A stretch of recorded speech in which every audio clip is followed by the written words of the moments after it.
लालची भाई और पत्थरों के ट्रक। गांव के पंचों के सामने नहीं बल्कि घर के बरामदे में ही भाई भाई का हिसाब हो रहा था। पिताजी के गुजरने के बाद रमेश ने अपना असली रंग दिखा दिया। छोटे सुरेश, पिताजी के जाने के बाद घर की जिम्मेदारी मेरी है। देख, ये पक्का मकान, उपजाऊ खेत और ट्रैक्टर मेरे पास ही रहने दे, क्योंकि मेरा खर्चा ज्यादा है।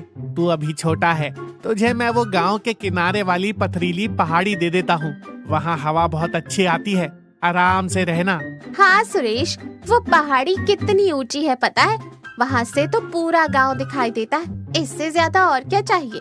मतलब सोना उगलने वाले खेत आपके और सांप बिच्छू वाली पथरीली जमीन हमारी। ये कैसा न्याय है जेठ जी? रहने दो वाणी, भैया बड़े हैं, वो जो भी करेंगे हमारी भलाई के लिए ही करेंगे। चलो चलते हैं। रमेश और सरला मन ही मन हंसे। चलो बला टली, उस बंजर पहाड़ी पर तो घास भी नहीं उगती, अब ये भीख ही मांगेगा, उन्होंने सोचा। सुरेश और वाणी उस पथरीली जमीन पर पहुँचे। वहाँ रहने के लिए छत तक नहीं थी। वाणी, उदास मत हो, हम यहीं एक छोटी सी झोपड़ी बनाएंगे। पहले इन पत्थरों को हटाना होगा। सुरेश से वो भारी पत्थर हिल ही नहीं रहे थे, इसलिए उसने किराए पर एक जेसीबी बुलवाई। जेसीबी वाले ने काम शुरू कर दिया। धड़ धड़ की आवाज के साथ पत्थर लुढ़कने लगे। अचानक जेसीबी का पंजा एक विशाल चट्टान से टकराया और उसे उखाड़ फेंका। उसके नीचे एक पुराना तहखाना जैसा रास्ता दिखा, जहां एक पुराना संदूक रखा था। सुरेश दौड़कर वहां गया। संदूक खोला तो आंखें फटी की फटी रह गई। उसमें राजा महाराजाओं के जमाने के सोने के गहने और हीरे भरे थे। वाणी, वाणी, इधर देख, हम करोड़पति हो गए। धीरे बोलिए, जेसीबी वाले ने शोर में सुना नहीं होगा, लेकिन हमें सावधान रहना होगा। अगर आपके भैया रमेश को भनक भी लग गई तो वो गिद्ध की तरह झपट पड़ेंगे। तो अब क्या करें? इतने सोने को कैसे ले जाएं? वाणी ने एक तरकीब सोची। हम रमेश भैया के लालच को ही अपना हथियार बनाएंगे। उसी शाम रमेश को गांव में खबर मिली। लोग बातें कर रहे थे कि सुरेश उस पथरीली पहाड़ी पर जेसीबी से खुदाई करवा रहा है। वहाँ कुछ मिला है और उसे ले जाने के लिए 10 ट्रक्स आए हैं। क्या 10 ट्रक? मतलब इतना सोना मिला? सरला, हम लुट गए। उस पहाड़ी के नीचे तो खजाना था। तो अब मुंह क्या देख रहे हो? दौड़ो, उन ट्रकों को गांव से बाहर जाने से पहले रोकना होगा। सरला और रमेश बदहवास होकर मेन रोड की तरफ भागे। वहाँ सचमुच एक जेसीबी आगे चल रही थी और उसके पीछे लाइन से 5 बड़े ट्रक, जिन्हें त्रिपाल से ढका हुआ था, भारी भरकम अंदाज में चल रहे थे। रमेश ने आओ देखा न ताओ सड़क के बीचों बीच लेटकर ट्रकों के काफिले को रोक दिया। रुको, रुको, ये ट्रक कहीं नहीं जाएंगे। सुरेश ट्रक से नीचे उतरा। भैया, क्या हुआ? हम तो बस घर बनाने के लिए इन पत्थरों को फेंकने जा रहे हैं। पत्थर? झूठ मत बोल, पत्थरों के लिए कोई इतनी सुरक्षा और तिरपाल नहीं लगाता।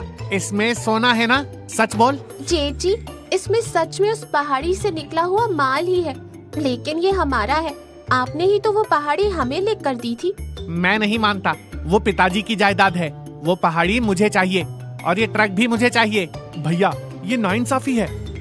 इंसाफ गया तेल लेने। देख सुरेश, तुझे वो पक्का मकान, मेरे खेत, ट्रैक्टर सब दे देता हूँ। बदले में मुझे वो पथरीली पहाड़ी और ये 5 ट्रक अभी के अभी दे दे। सुरेश ने वाणी की तरफ देखा। वाणी ने माथे पर शिकन लाते हुए नाखुश होने का नाटक किया। नहीं जेठ जी, हमें जायदाद नहीं चाहिए, ये ट्रक ही प्यारे हैं। इससे रमेश का शक तो यकीन में ही बदल गया कि इसमें पक्का सोना ही होगा। मैं कुछ नहीं सुनूंगा, अभी कागज तैयार करता हूँ। अंगूठा लगा।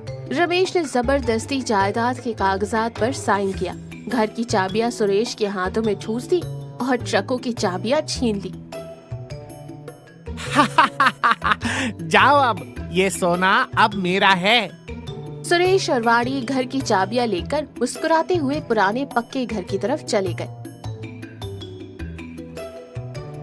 रमेश बड़े अरमानों के साथ ट्रकों को अपने गोदाम में ले गया। अरे जल्दी खोलिए, मेरी आंखें तरस गई हैं वो सोना देखने के लिए।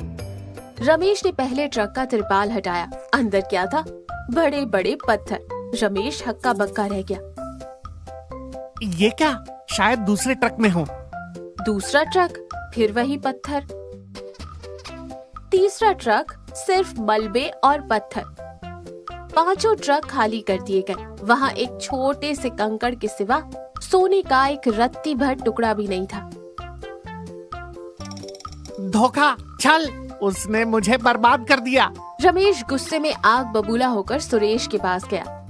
सुरेश मजे से सोफे पर बैठकर चाय पी रहा था। वाणी पास बैठी मुस्कुरा रही थी।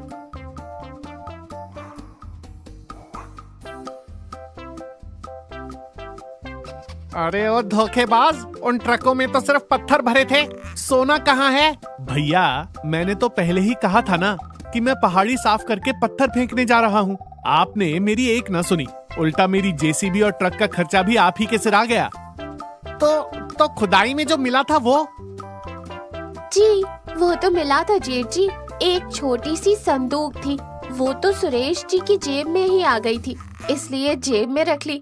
उसे ट्रक में क्यों डालते? वैसे उस खजाने की कीमत आपके दिए हुए इस घर और खेत से कहीं ज्यादा है। धन्यवाद जेठ जी। सरला वहीं बेहोश होकर गिर पड़ी। रमेश को समझ आ गया कि उसकी चालाकी उसी पर भारी पड़ गई। लालच के चक्कर में वो घर बार सब गवा बैठा था और बदले में मिले तो सिर्फ 5 ट्रक भरकर पत्थर। तो इस कहानी से क्या सीख मिली? लालच का फल हमेशा बुरा होता है। जो दूसरों को ठगने के लिए जाल बिछाता है वो अक्सर खुद ही उसमें गिर जाता है।